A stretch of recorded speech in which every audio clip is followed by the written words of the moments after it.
Howdy y'all. This video is how I'm transforming my office entrance from a big pile of dirt and weeds into something a little more presentable, professional, safe, all that good kind of stuff.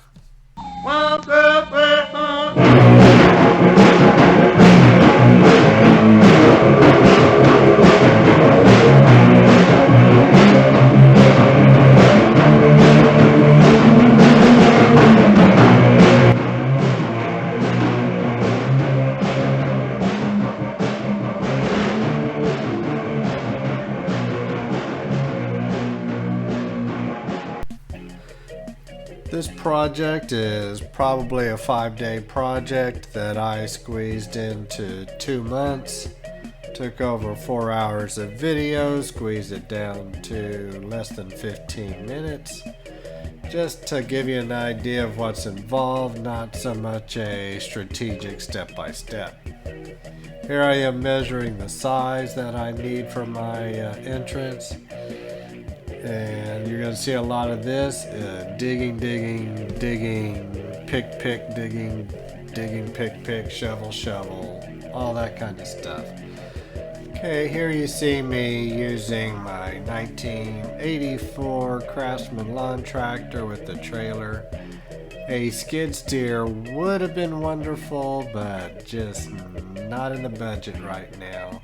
So anyway, having to do it very manually, pick and shovel for the most part. Now this part of the project was strenuous and tedious. If I waited for this project to be fun, it never would get done. But it shows that slow progress is still progress.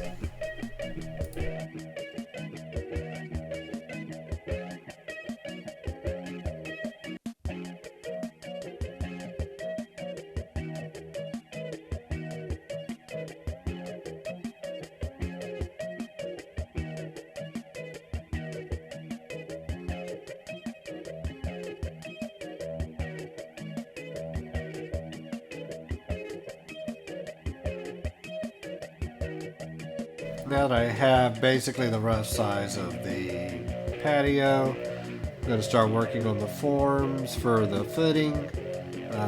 Footing's going to be about 3.5 inches thick. Build a 2x4 frame for the side. Right along here, you'll see the slab had a blowout, so I'm having to jackhammer it away so I can get the block closer to the building. You may see that I have 4 lines on the building. The 2 are for the center block, the 2 on the side, on either side of it, is to make sure the width for the footing is in line. Some of the guys out there my age may remember mood rings that would change color to indicate what mood you're in. Well, I have mood shirts that also change color to indicate if I'm happy or not.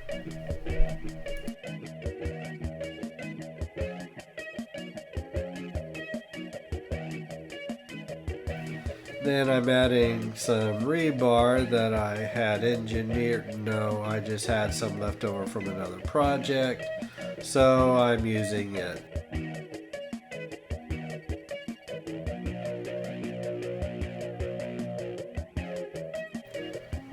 Here's my trusty cement mixer. I'm trying to position it as close to the trench as possible so I can just pour directly in the trench and then use a hoe or shovel to move it where I want to.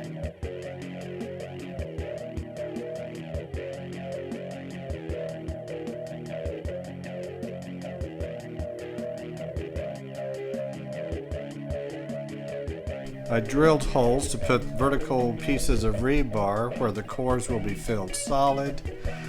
It will be solid on each end, and the corner, and every third hole. I am mortaring my cinder blocks down. I am not a professional. This is not a DIY. There's much better videos. This is just me trying to tackle a project by myself.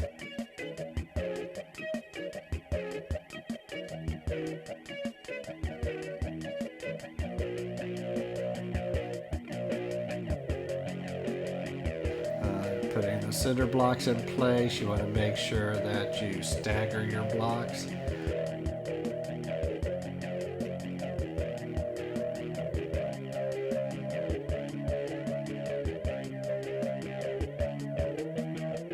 To fill the cores that have the rebar in them, the vertical pieces, I'm just doing a dry pour, or pouring on the ground.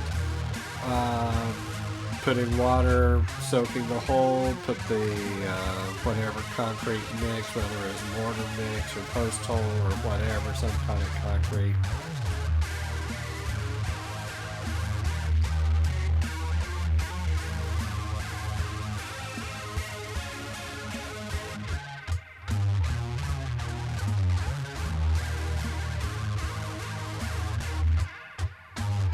I am screwing a 1x4 to the slab with tap cons. This is an expansion board. It will also help to be a form when I'm screeding the top. Here I'm putting the forms up. These are, I believe, some 2x8s that were just scrap, just waiting to be used. Kind of leveling the base down here. Technically it's not base, but as bad as our soil is with the clay and the rocks, I figure it's going to be pretty close. There's not going to be a heavy load. Here I am, I think 54 bags of 60-pound ready mix concrete. On the block cores that weren't filled, I stuffed the holes with the empty concrete bags as filler, then topped off with dirt to keep the concrete from draining into the holes when I pour the cap. If I wanted to spend the money, it probably would have been easier to put down a wire mesh, but I still have some pieces of rebar left, so cut and splice and bend and use these up.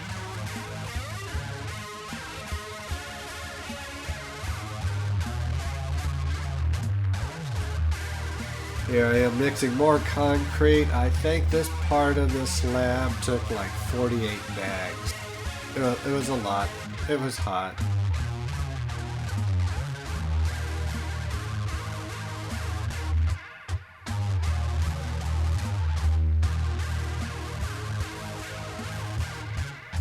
Here I am screeding it out in a very non-professional, amateur-ish way, but didn't have a huge bump in the middle of it or anything. Kind of troweling it out. We're using the wrong trowel. Just try and get it safe so there weren't anything to grab your toe as you're walking out and about. Removing the forms, seeing how big my voids are. Here I am realizing maybe I should not have used dirt as a filler over the bags to keep the concrete from falling through. Now this little area, you can see where the two axle shafts are. That's part of my big monster, and that little slab's not moving, so I'm having to work around it. On the side next to the building, I'm going to angle it so I can have if I need to roll something in there, or later on if I'm in a wheelchair, it makes it more accessible. Here I am just trying to fit my forms in how I thought they would need to go. More rebar. Cut, tie, using scrap, just trying to get it done with what I have. Staying within budget, which my budget was as little as possible. I have the expansion joint to my left there. Just concrete screws into the slab. When I mix my concrete, I'm trying to do it on the drier side. I've read that that's where, you know, if you have too much water, it won't be strong enough. So it took me a while. I always thought you would just kind of make it soupy, pour it in, then it's self-level, but that doesn't seem to be the case. Here I am screening it out, now removing the forms. If you notice, there's that 2x4 at the very top that I was using to hold my forms in place. So underneath it didn't get very good concrete filled in there.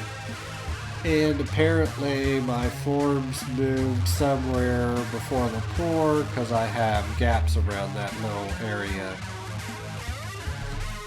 Doing a little cleanup, of course getting rid of more dirt. Now that I know I don't need any more, and trying to clean up the area and not be in my way because I'm getting ready to mortar the blocks.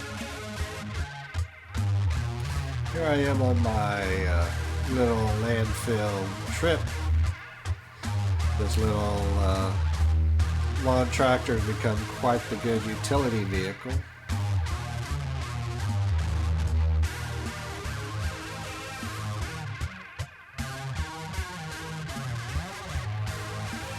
Now I'm getting ready to mortar, sweeping out the mud and stuff, realizing these gaps are kind of big. So for this area that I'm mortaring, I'm using the rapid set. It's kind of pricey, but it is very strong and it does set very fast, and that's kind of a negative because I work slow, but or you can add an additive to it. But this is a very small area, so I think I'll be able to finish this in about 30 minutes before it sets up too hard. Just mixing it up to right consistency, kind of forcing it into the gap as much as I can.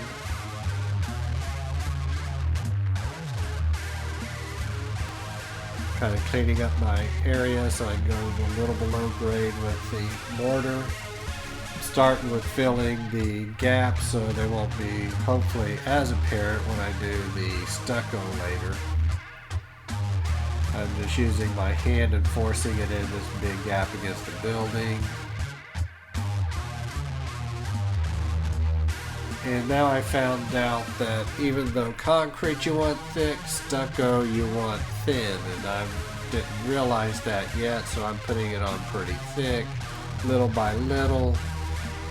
Finally realized I can thin it down a little bit more and it'll spread much easier and go faster and stick to the block.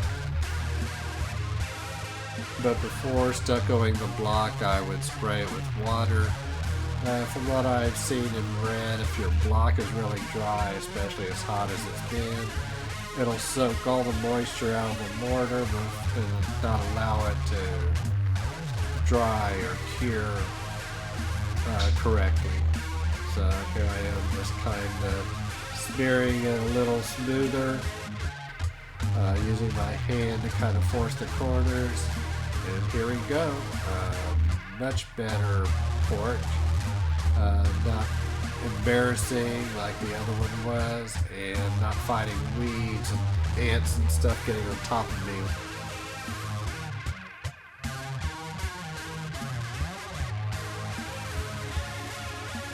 Thanks for watching. Bye.